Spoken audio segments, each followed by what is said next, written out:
Ina ni Chloe San Jose na si Maria Fe San Jose pumalag sa mga di umano'y kasinungalingan ng anak ng makapanayam nito sa YouTube channel ni Tony Gonzaga na Tony Talks. Alamin ang buong detalye. Hindi na nakapagpigil ang biological mother ni Chloe na si Maria Fe San Jose sa mga paratang ng anak matapos ibunyag ni Chloe na nakaranas ito ng karahasan mula noong bata pa ito. Tila lumalabas kasi na siya pa ang masamang ina at pinabayaan ng anak kaya ito lumayas sa kanilang pamamahay at nakitira na lamang sa kanyang kaibigan sa Australia.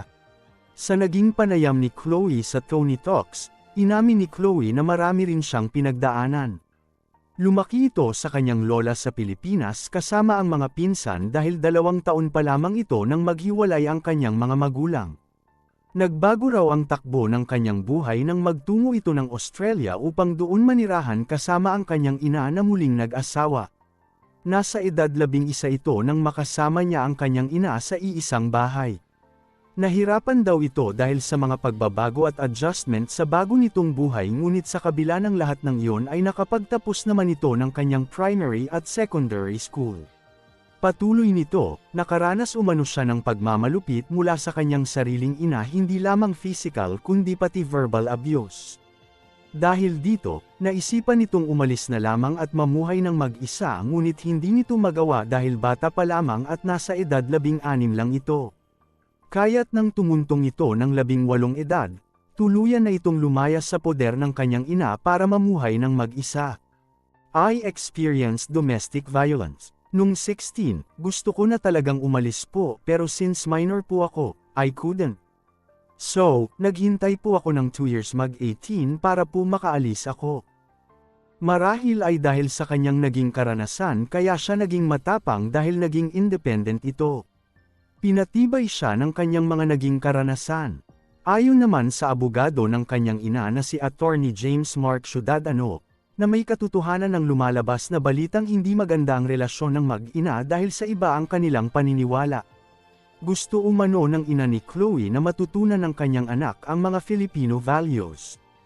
Naging protective mother lang ito dahil nais nitong maging mabuti ang kanyang anak. Nag-umpisa yung hidwaan sa kanila noong minor pa si Chloe, ilang taon bago siya mag-18. Gusto niya na siya yung masusunod at hindi yung ina niya. Gusto ng kliyente ko ay matutunan ng anak niya yung Filipino values lalo na't protective mother siya at gusto niya lamang yung mas makakabuti kay Chloe. Hindi nagustuhan ng kanyang ina ang naging panayam na ito ni Tony sa kanyang anak. Ayon dito, na kailanman ay hindi siya naging malupit kay Chloe. Ginawa niya ang lahat para mapalaki si Chloe ng maayos ngunit tila matigas daw talaga ang ulo nito at ayaw nitong sumunod sa kanya. Hindi raw ito makapaniwala na pati sarili nitong ina ay sisiraan niya. Marami namang netizens ang nagbigay ng samat-saring komento.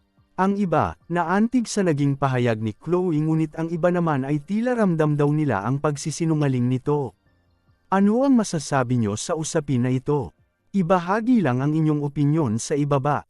At kung bago ka pa lang sa aking channel, mag-subscribe ka na para sa susunod pa nating mga bagong upload.